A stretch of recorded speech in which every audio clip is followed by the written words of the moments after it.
आज हम चर्चा करेंगे how to practise non finite. यदि आप जानते हैं कि नॉन फाइनाइट क्या है तो बहुत आसानी होगी, और नहीं जानते हैं तो मैं आपको बता दूं कि नॉन फाइनाइट क्रिया का वैसा रूप है जो सब्जेक्ट के नंबर और पर्सन का अनुपालन नहीं करता है। आप कह सकते हैं verb that does not agree with subject in a number and person is called non-finite। Non finite के 3 सेक्शन है, जेरंड, इन्फिनेटिव। इन्फिनेटिव के 2 सेक्शन हो गए, फुल इन्फिनेटिव, बेयर इन्फिनेटिव। वहीं तीसरा जो सेक्शन है इसका पार्टिसिपल। पार्टिसिपल के भी 3 सेक्शन मिलेंगे, present participle, past participle, perfect participle.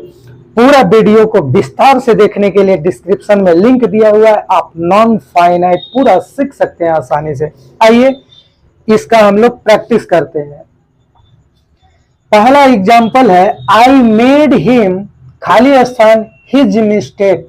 अब इस रियलाइज का किस रूप को हम यहां रखेंगे? तो आपको जानना चाहिए कि जब किसी क्रिया में लेट, मैक, सी, नोटिस का प्रयोग हो तो क्रिया जो होता है वह बेयर इन्फिनेटिव के रूप में आएगा, तो यहां रियलाइज ही होगा, यानी यह इसके कारण हुआ। दूसरा वाक्य में उदाहरण है लाइक, तो लाइक के साथ भी फोर का प्रयोग होता है और ऐसे भी इसका बाद प्रीपोजिशन है, तो आपको यहां करना है ट्रैवलिंग। अब तीसरा उदाहरण है डू यू वांट, खाली स्थान, समथिंग। अभी से के किस रूप का प्रयोग करेंगे? तो आपको जानना चाहिए कि जब किसी वाक्य में वांट हो, रिमेंबर, फॉरगेट आदि का प्रयोग हो, मैनेज हो, तो उसके बाद टू प्लस V1 का प्रयोग होता है, तो आपको करना है टू से, यानी इसके चलते हुआ। अब इन दोनों वाक्य के शुरुआत में है फिल इन द ब्लैंक्स, और क्रिया के इस रूप का प्रयोग करना है, चाहे वह जेरंड हो, इन्फिनेटिव हो या पार्टिसिपल। तो आपको जानना चाहिए कि जब शुरुआत में खाली स्थान हो, फिल इन द ब्लैंक्स शुरू में ही हो वाक्य के रूप में, तो वहां पर जो भी क्रिया आएगा वह सब्जेक्ट के रूप में आएगा और सब्जेक्ट इज ए नाउन के रूप में प्रयोग होगा, यानी यहां उचित रूप में V4 का प्रयोग होगा इन दोनों वाक्य में। तो आपको लिखना होगा फाइंडिंग फॉल्ट इज इजी, दोष ढूंढना आसान है। दूसरा वाक्य में आप समझिए a diary is a unique experience, तो ये राइट से राइटिंग करना होगा, क्योंकि यहां जो क्रिया का प्रयोग कर रहे हैं हम, यह सब्जेक्ट के रूप में है, वह भी नाउन के रूप में।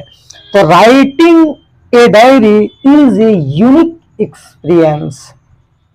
अब इस वाक्य का अगर विश्लेषण करेंगे तो आप और सीखेंगे द खाली स्थान car was removed by police. अब इस वाक्य में जो क्रिया है वह विशेषता बता रहा है, किस तरह का, यानी एडजेक्टिव की तरफ प्रयोग हो रहा है। तो कहा जाता है कि participle is form, partly is verb and partly is an adjective, so it is called verbal adjective, क्रयिक विशेषण। यहां पार्टिसिपल का प्रयोग होगा, इस क्रिया को पार्टिसिपल। तो पार्टिसिपल 3 है, प्रेजेंट, पास्ट और परफेक्ट पार्टिसिपल।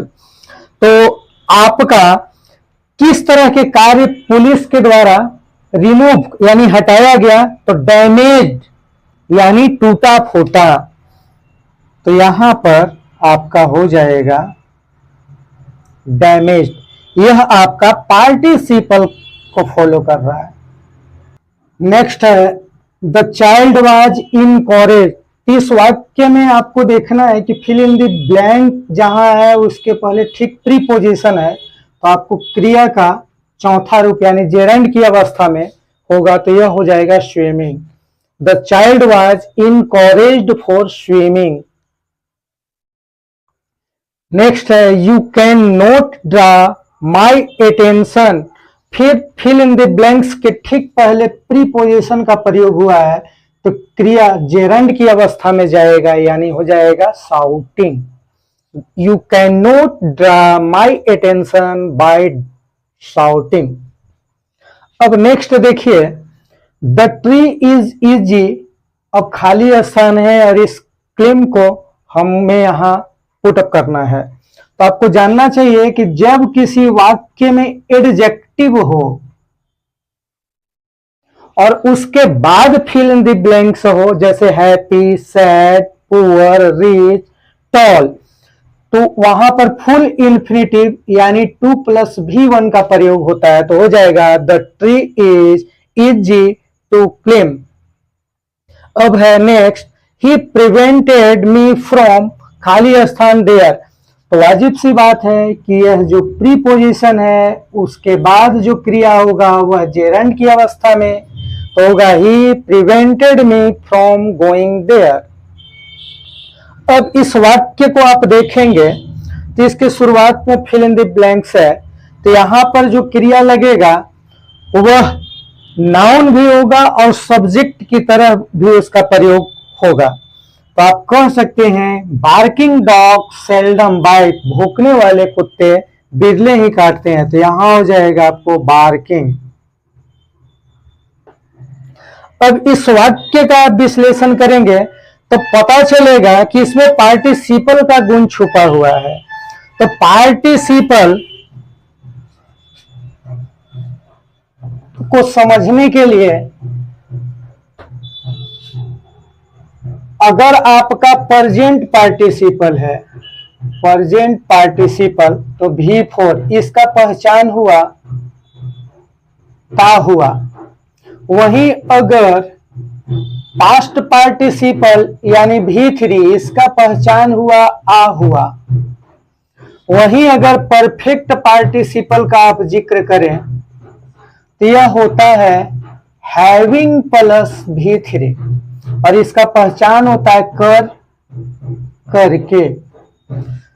तो आप पास्ट पार्टिसिपल जब पढ़ेंगे तो पता चलेगा कि किस तरह का कुर्सी का कोई काम नहीं होता है। तो टूटा हुआ, तो आ हुआ, पहचान आ रहा है, तो क्रिया के तीसरे स्टेज को आप फॉलो कीजिएगा तो होगा broken. A broken chair is of no use, टूटा हुआ कुर्सी का कोई काम या उपयोग नहीं होता।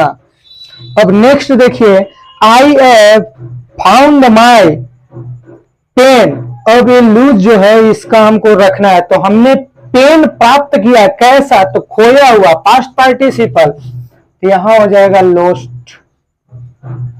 अब नेक्स्ट देखिए, हैविंग खाली स्थान early we arrive at noon. अब इस स्टार्ट को रखना है, किस रूप में रखेंगे, तो यह परफेक्ट पार्टिसिपल का हो गया। तो परफेक्ट पार्टिसिपल में हैविंग के बाद V3 होता है, तो आपको यहां रखना है स्टार्टेड। तो आप इस तरह से मेरे साथ जुड़ करके किसी भी ग्रामर का टॉपिक का प्रैक्टिस कर सकते हैं और आप अपनी परीक्षा के लिए मजबूती प्रदान कर सकते हैं। यदि आप नए हैं तो मेरे चैनल को लाइक और सब्सक्राइब करना नहीं भूलें, ताकि आने वाले तमाम इंफॉर्मेशन सबसे पहले आपको